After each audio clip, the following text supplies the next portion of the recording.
Buen día a todos, estimados oyentes. Ya estamos aquí, 2025, maravilloso, y seguimos avanzando. Hoy vamos a empezar con este nuevo libro que se titula Divina Sinfonía y que fue escrito, revisado en el 2008. Y el escritor o el que ha hecho esta recopilación se llama Gayle Wilson. Bueno, pues habla de las diferentes religiones que hay, las diferentes principales religiones que hay en el mundo, que conozcamos, claro. Entonces, les voy a leer el prólogo y que dice así. Esta obra presenta un breve bosquejo de las biografías y enseñanzas espirituales de los mensajeros de Dios que fundaron las principales religiones existentes. Religiones que han moldeado y continúan moldeando las civilizaciones, que han inspirado los pensamientos y consolado los corazones de la inmensa mayoría de la humanidad, y que han influido en la evolución de la familia humana. Estas páginas, escritas con profundo respeto hacia todas las religiones, tienen como objetivo resaltar los fundamentos comunes de sus doctrinas espirituales, fomentar la comprensión y aprecio mutuos hacia sus principios y sus reveladores divinos, y demostrar que todas marchan hacia un glorioso destino común. Como esta exposición constituye solamente un breve resumen de la vida y enseñanzas de Krishna, Abraham, Moisés, Zoroastro, Buda, Jesucristo, Mohammed, el Bab y Baha'u'lláh, todo lo expuesto no es más que una gota de lo que se podría decir de estos excelsos seres. Nunca podrá lengua humana cantar adecuadamente su alabanza, ni voz humana revelar su misterio. Los mencionados mensajeros de Dios o guías divinos no fueron los únicos que aparecieron en la vida de la humanidad para orientarla y enseñarla. Hubo muchos otros en épocas antiquísimas, cuya historia no conocemos o es fragmentaria, pues el mundo tiene muchos millones de años y siempre hubo y habrá enviados de Dios para ennoblecer al hombre, enriquecer su vida interior y orientar al género humano hacia un mundo mejor. El Dios Todopoderoso, único y amoroso guía, educa progresivamente a la raza humana por medio de sucesivos mensajeros divinos que han aparecido de época en época. Han venido en tiempos de decadencia moral y degeneración espiritual, y por medio de su santa influencia y de sus consejos transformadores de amor, fe y virtud, han elevado y cambiado la naturaleza del hombre, despertando un nuevo espíritu en su vida. Las enseñanzas y principios de los mensajeros de Dios han procedido de una única fuente, Dios, y son los rayos de una única luz. Que difieran unos de otros debe ser atribuido a los variables requerimientos de los tiempos en los cuales fueron promulgados.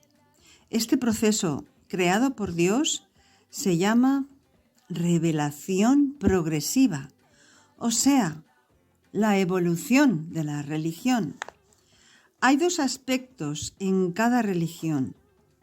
El aspecto espiritual, que es permanente y eterno, y el aspecto social y ritual, que es transitorio, secundario y cambia de una religión a otra, debido a que fueron revelados en diferentes épocas y en distintos pueblos y de acuerdo con sus necesidades también diferentes. En el aspecto espiritual y eterno de las religiones encontramos el fundamento común donde descansan todas ellas. En este aspecto se centra esta obra. ¿En qué se centra? En el fundamento común donde todas ellas descansan. Y dice el autor, un ejemplo de la similitud en la parte espiritual de todas las religiones se encuentra en las siguientes frases que son casi idénticas. A veces se conocen estas frases y otras parecidas y se las reconoce como reglas de oro. Y tenemos que en el hinduismo, en el Mahabharata 5.517, dice: este es el mayor deber. No hagas a otros aquello que si se hace a ti te causaría dolor. Y en el judaísmo lo encontramos en la Biblia, en el Levítico 19:18, que dice: amarás a tu prójimo como a ti mismo. Pero también en el zoroastrianismo encontramos una frase similar que dice: es buena solamente aquella naturaleza que no haría a otro lo que no es bueno para sí misma. Y esto está en el libro que se llama Dadistán y Dinik.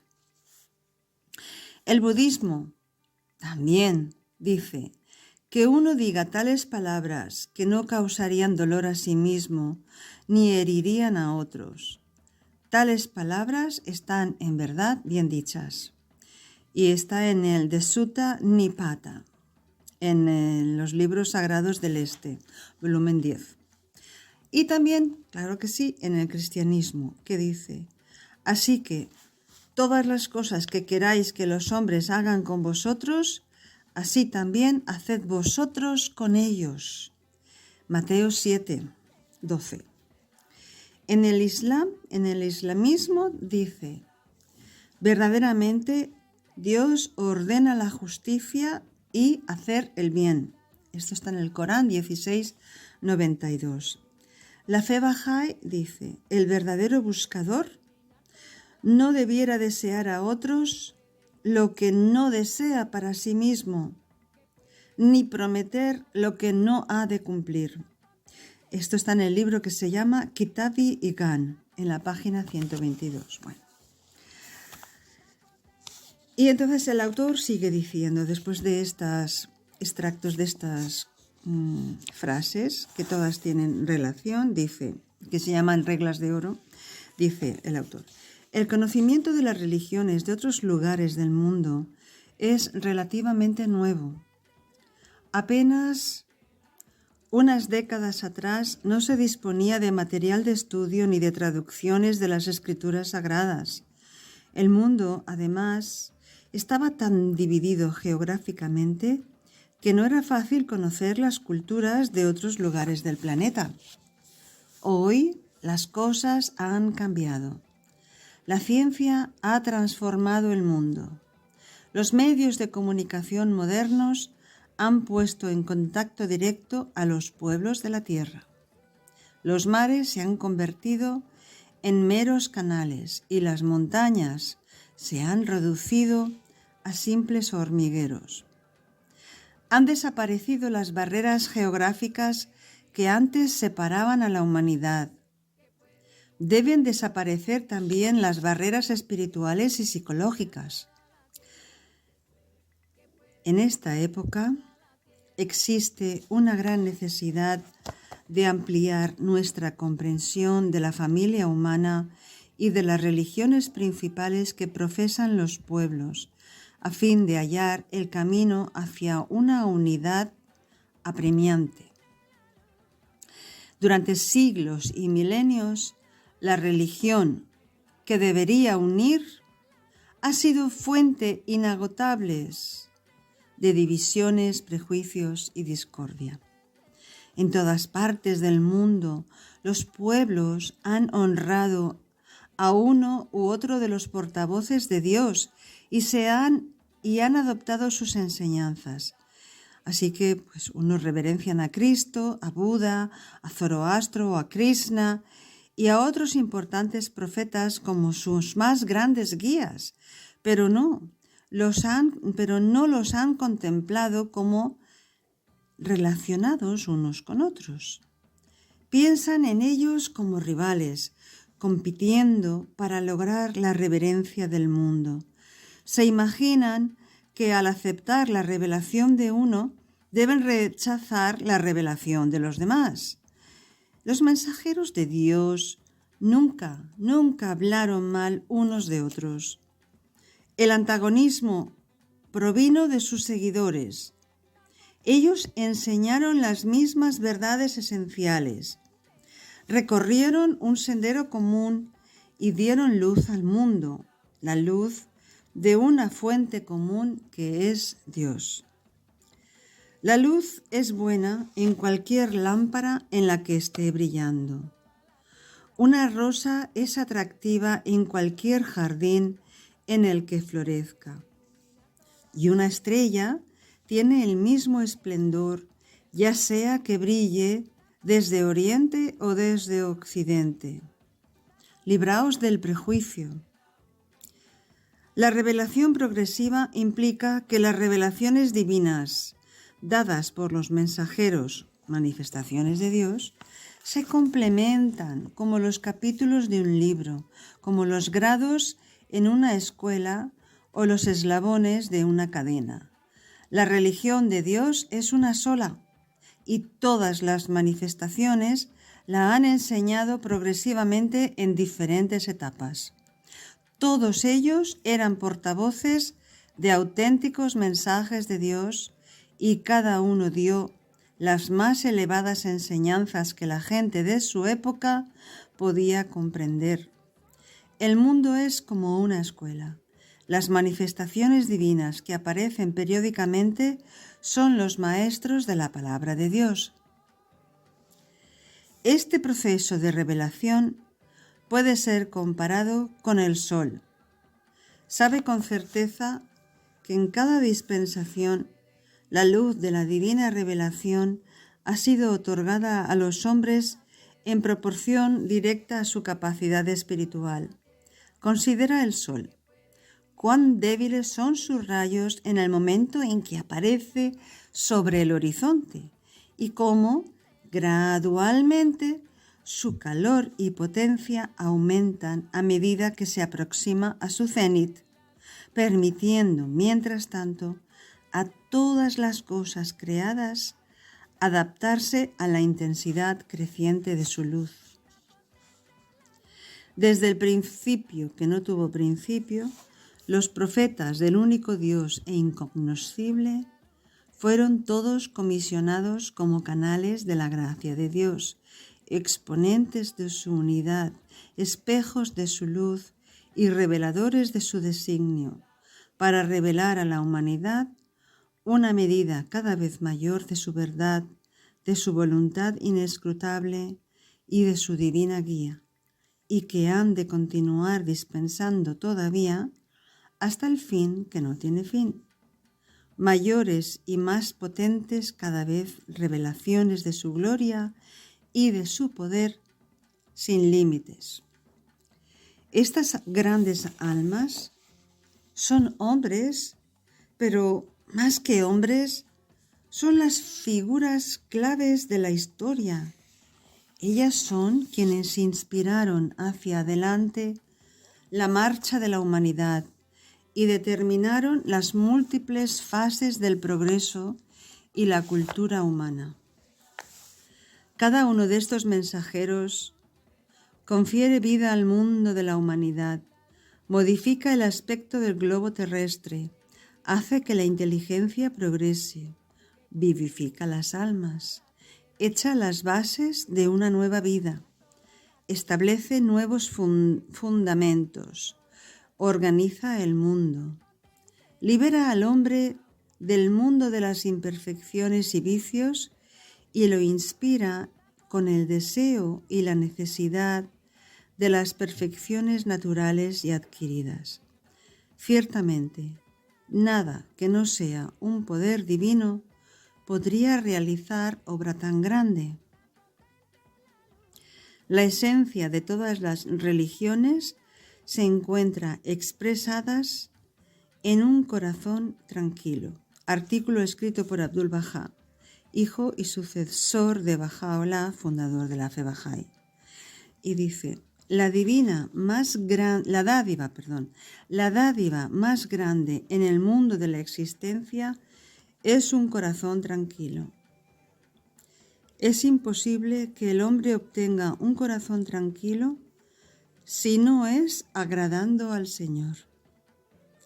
Es decir, el hombre puede adornar el templo de su ser con atributos elevados y actos filantrópicos para ser agradable al umbral del Todopoderoso. Este es el único camino y no existe otro. Mi punto es este: dejad que todos vuestros pensamientos, fines y propósitos giren día y noche alrededor de un objetivo común. Esto es, vivir de acuerdo con el agrado del Señor. Entonces todas las puertas de la felicidad se abrirán ante vuestros ojos. Tendréis éxito en todas vuestras obras y seréis confirmados en todas vuestras habilidades. El principio básico es el agrado del Señor. El agrado del Señor se obtiene a través de un corazón tranquilo, y la tranquilidad del corazón se logra solamente viviendo de acuerdo con las enseñanzas y exhortaciones divinas. Cuando una persona alcanza esta condición, está contenta y en paz. Entonces prosperará en todo propósito y entrará al paraíso. Esta condición consiste en regocijo seguido por regocijo, confianza tras confianza y paraíso tras paraíso.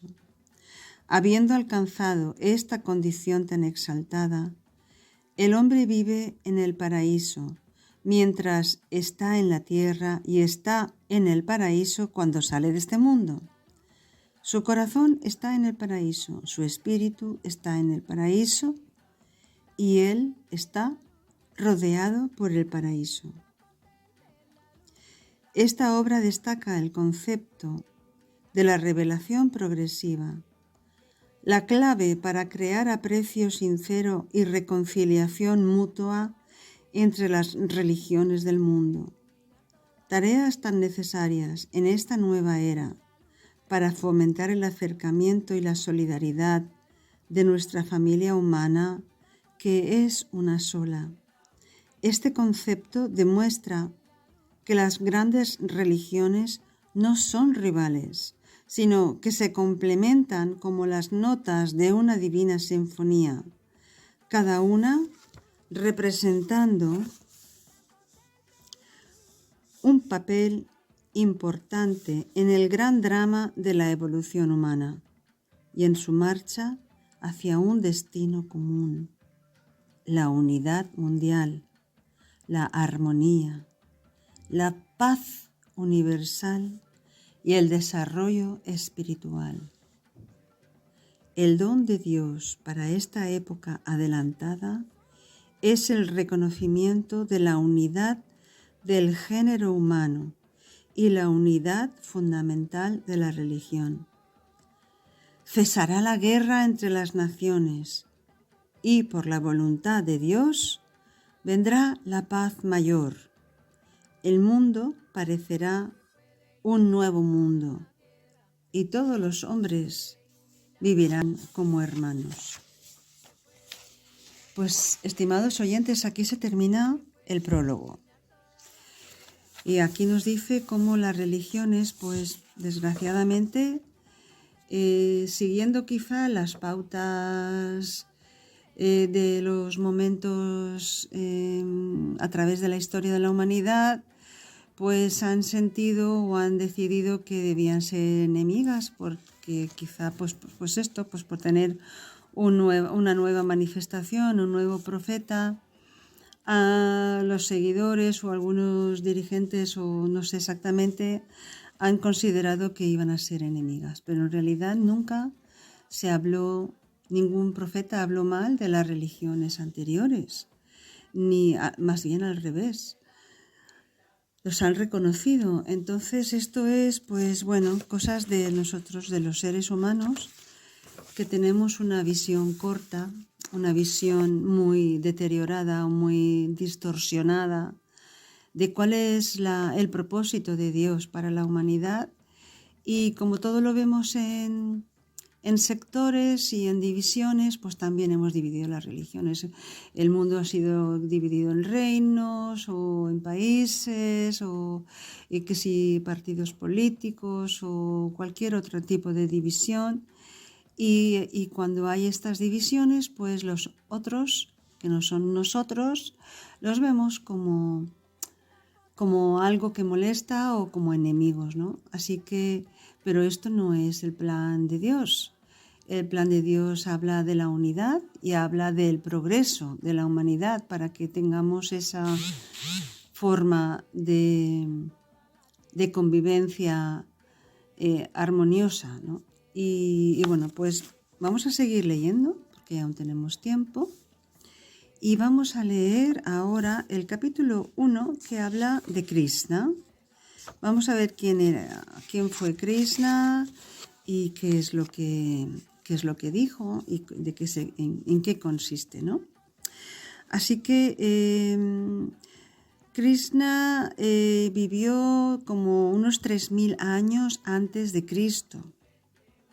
Hace bastante, más de 5.000 años. Así que dice que Krishna, el gran mensajero divino de la India, nació príncipe. Se cree que el lugar de su nacimiento fue el área de la localidad de Mathura. Existen opiniones diversas sobre la fecha en que nació. La fecha tradicional es el año 3000 a.C. Una variante principal opina que fue cerca del 1400 a.C. Bueno, pues Krishna es profundamente reverenciado por millones de hindúes como un sublime salvador. Es uno de los principales fundadores del hinduismo, una de las más antiguas religiones del mundo. En la época en que Krishna vivió, había mucha decadencia social, moral y espiritual. La gente era muy inculta y prevalecían las guerras tribales, los conflictos familiares y los pequeños reinados estaban en continua disputa. Dios destinó a Krishna para ser su mensajero y lo iluminó con una revelación divina. Le dio a conocer su misión sagrada y lo mandó a enseñar la virtud a la gente, a elevar su nivel de espiritualidad y cultura. Les enseñó a conducirse correctamente y las elevadas normas de virtud y justicia. Era santo y sabio, y lo caracterizaba tanta humildad que lavaba los pies a sus amigos. Realizó muchos milagros, logró desarrollar la espiritualidad de numerosos seguidores y transformarlos con su poder celestial, la belleza de su espíritu y su majestad divina. Krishna estableció una gran reforma en la religión. Por eso surgió la oposición contra él, pero triunfó sobre los obstáculos y vivió hasta muy avanzada edad. Al igual que los otros mensajeros de Dios, no escribió sus enseñanzas de propio puño y letra, y se transmitieron oralmente de generación en generación durante muchos años antes de que fueran apuntadas. Debido a la antigüedad del periodo en el que vivió Krishna, en verdad se sabe muy poco acerca de su vida. De acuerdo con la tradición y las leyendas, fue dado a la vida por medio de una concepción sobrenatural. Gobernaba la religión un rey falso y tirano que había destronado al verdadero rey. Aún antes de nacer Krishna, se había pronosticado al tirano que ese niño por nacer anularía su poder opresivo. Por tanto, el tirano decidió matarlo tan pronto como naciera. Milagrosamente, el niño fue salvado y puesto al cuidado de un amoroso matrimonio campesino que vivía en otro pueblo. Se relata que Krishna empezó su misión profética enseñando a los niños y jóvenes cuando tenía solamente 11 años. Las enseñanzas atribuidas a Krishna se encuentran en el Bhagavad Gita. El canto de Dios es lo que significa Bhagavad Gita. Y en el Srimad Bhagavata, que significa el Santo Libro de Dios. La versión abreviada de esta última obra se titula Srimad Bhagavatam.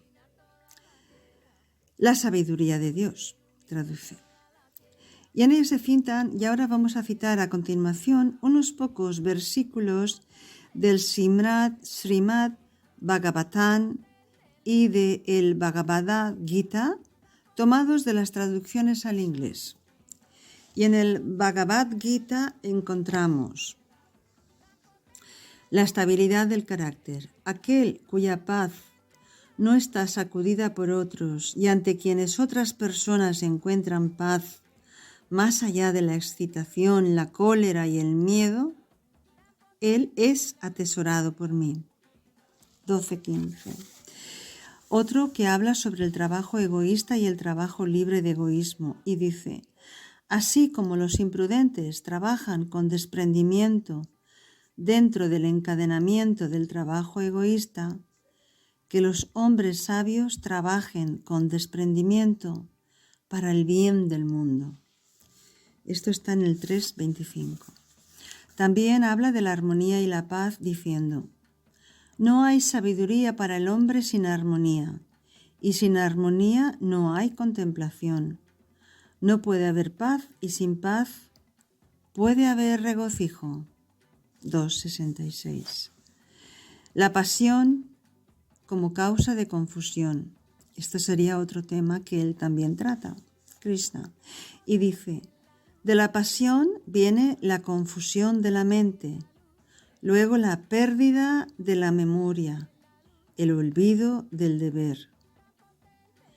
De esta pérdida viene la ruina de la razón, y la ruina de la razón conduce al hombre hacia la destrucción. 2:63. Ahora, en el Srimad Bhagavatam, la sabiduría de Dios, encontramos estos extractos que el autor nos ha sacado aquí, en este libro, que se llama La Divina Sinfonía. Y dice, sobre la pureza de la mente, dice: benditos aquellos que son puros de mente, pues a ellos se ha dado la sabiduría de Dios.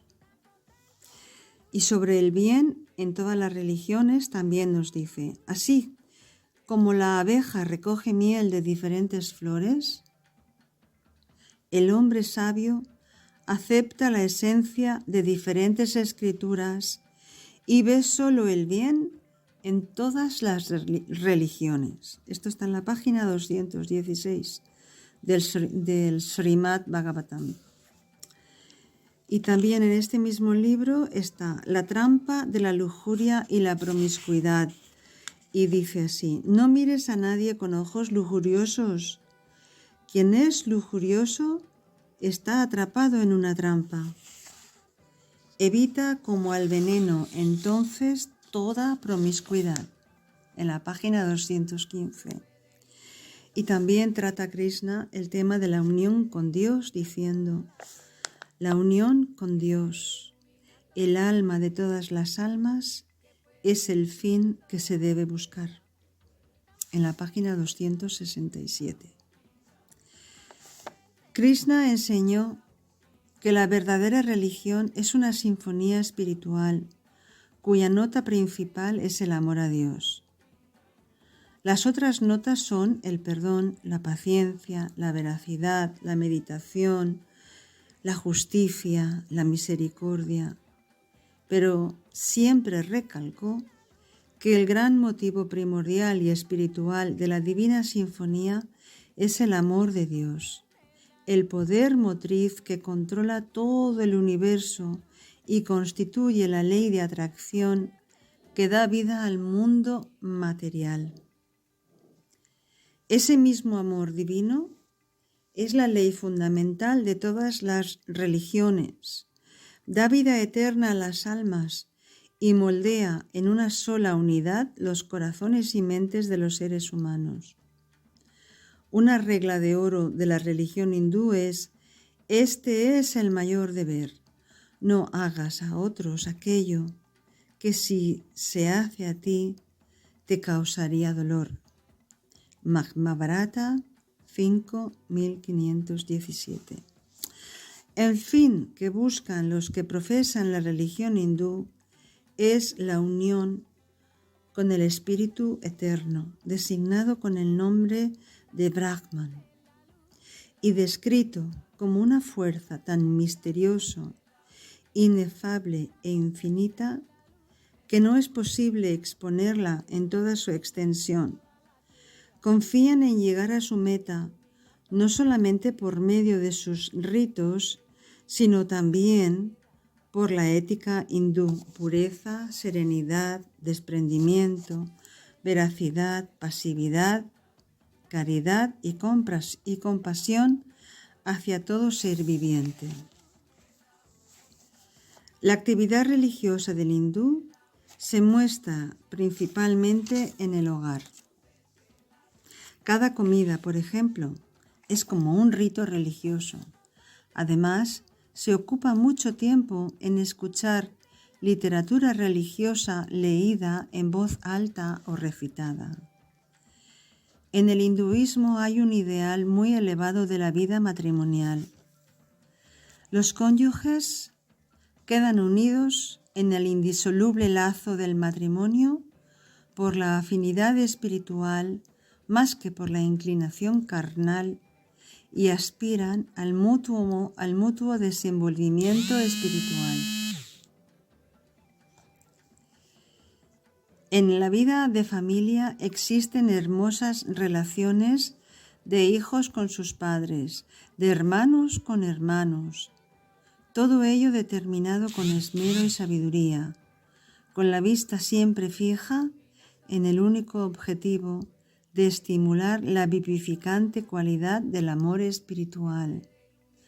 Existe la persistencia en las virtudes morales, en la constante educación de la literatura de carácter elevado, familiar en todos los hogares hindúes, y en los más nobles ideales compatibles con la mayor rectitud de la vida cotidiana. El sacrificio es considerado como un placentero acto de devoción. Abdul-Bahá dijo: el mensaje de Krishna es un mensaje de amor. Todos los profetas de Dios han traído el mensaje de amor.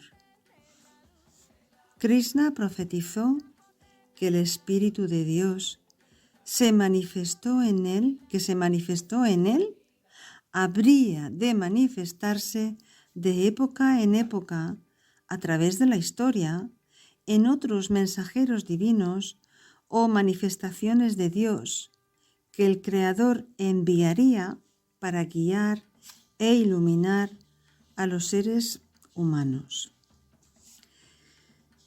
Y Krishna dijo también en el Bhagavad Gita: cuando la rectitud se debilita y decae y se entroniza con orgullo el vicio, entonces mi espíritu se manifiesta en la tierra, para la salvación de quienes son buenos y para la destrucción del mal en los hombres, para el cumplimiento del reinado de la rectitud. Yo vengo a este mundo en las edades que transcurren. En el 4.7,8. Y otras profecías de Krishna dicen: he aparecido muchas veces y aún apareceré muchas más. Cuando la religión se debilita y la irreligión prevalece, habrá un avatar, mensajero de Dios. En esta profecía, Krishna habla como portavoz de Dios y al decir que Él ha aparecido muchas veces y aún aparecerá muchas más, no se refiere a la reencarnación, sino a la reaparición de tiempo en tiempo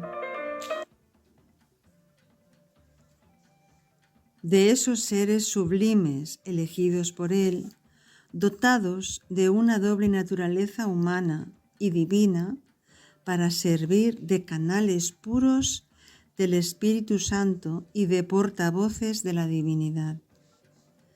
Hay profetas hindúes que prevén la terminación de una edad decadente para toda la humanidad y la inauguración de una nueva era universal de restablecimiento de la rectitud en la tierra. Esta será seguida luego por una edad de oro. Esa nueva era está identificada con la guía del Espíritu de Dios manifestado en un ser divino, designado simbólicamente como el Kalki, que significa vencedor del mal, y también como el 10º avatar. Y hay otras más designaciones. Y luego dice que Él inaugurará la edad de oro o edad de la pureza, una nueva raza de hombres buenos. Y esta será una raza que seguirá las leyes de la edad de oro o edad de la pureza. La nueva raza está entendida en un sentido espiritual. Aquí acaba este primer capítulo que habla sobre Krishna. Estimados oyentes, ¿qué les parece? ¿Encuentran alguna similitud con las religiones que conocen o las religiones que les enseñaron sus padres y sus abuelos? Quizá, ¿verdad? Yo creo que sí. Y claro, dice que de tanto en tanto Dios manda un mensajero. Cuando la humanidad cae en tanta decadencia y tanta perversión, que tiene que enviar un guía, un maestro, para que la humanidad se enderece y camine por el camino recto. Pero vaya, parece que somos bastante testarudos y que nos desviamos con facilidad, que nos dejamos llevar por el ego quizá, o por sentimientos un poquito no tan elevados. Y que, bueno, pues que en definitiva viene a decir también que es el mismo espíritu el que aparece, pero que no es que se reencarna, no habla de reencarnación, sino habla de dice, reaparición, o sea, que reaparece. Es el Espíritu de Dios el que reaparece de tiempo en tiempo en esos seres sublimes elegidos por Él. Y es interesante porque todos tienen el mismo enfoque y el mismo mensaje. La educación de la humanidad, hablan todos de amor, hablan todos de no hacer al otro lo que no te gusta que te hagan a ti. Y esto lo tenemos en todas las religiones. Es bien interesante. Muy, muy interesante que todos tenemos esto en cualquier religión. A la persona que hablemos de otra religión, vamos a encontrar que esa regla de oro está presente también en ellos. Y es por esto, porque no es una reencarnación de que aparece de cero, no sabe nada, no recuerda nada. No. Es una reaparición. Sabe muy bien lo que ha pasado antes. Saben muy bien de los otros mensajeros y qué vida han tenido y cómo los humanos le han tratado. Y vuelve a repasar y vuelve a a anunciar ese mensaje. Porque estos seres, que sí que es verdad que son personas, o sea, cuerpos, digamos, humanos en diferentes lugares, son canales puros del Espíritu Santo y que son portavoces de la divinidad, y el Espíritu Santo es el que reaparece de tiempo en tiempo y con ese mismo mensaje. Pues, estimados oyentes, vamos a dejarlo aquí por hoy. Espero que les haya gustado. A mí me gusta. Me ha gustado saber de Krishna, que ya hace, bueno, según algunos estudiosos lo datan que apareció 3000 años antes de Cristo, otros dicen que son 1400 antes de Cristo. Así que, bueno, son como 5000 años, 4000 años. Desde el día de hoy, pues son muchos años. Y antes no había escritos y la gente lo memorizaba y lo pasaban de generación en generación. Nos ha dicho también que hay 3 libros principales, que son el Bhagavad Gita, que significa el canto de Dios, el Srimad Bhagavata, que es el santo libro de Dios, y la versión abreviada del Srimad Bhagavata, que se titula Srimad Bhagavatam y que traduce la sabiduría de Dios. Y hemos visto que los extractos, los versos que nos han citado aquí, que hemos leído, yo no creo que haya ninguna religión que pueda decir que con esto no comulgan, con estos mensajes, con estos extractos que hay aquí. Es que yo creo que no hay duda de que son uno, de que son el mismo Espíritu Santo de Dios, que viene a educarnos y a guiarnos. Bueno, pues ya está. Hasta aquí lo dejamos. El próximo día seguiremos con el capítulo 2 y a ver qué más encontramos aquí, qué cosas descubrimos sobre estos mensajeros de Dios que a través de miles de años han venido a la humanidad, cuando la humanidad estaba bien corrupta y bien perdida, a iluminar el camino y a dejar claro por dónde es que vamos bien. Saludos, bendiciones, que vaya muy bien, estimados oyentes.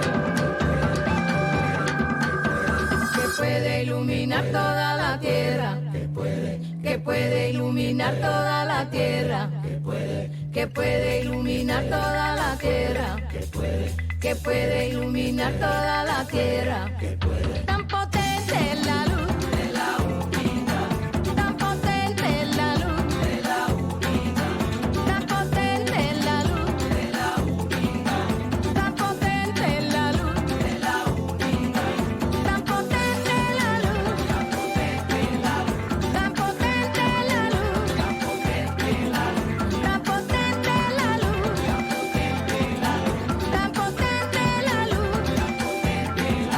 luz, tan potente es la luz de la unidad, tan potente es la luz de la unidad, tan potente es la luz de la unidad, tan potente es la luz de la unidad.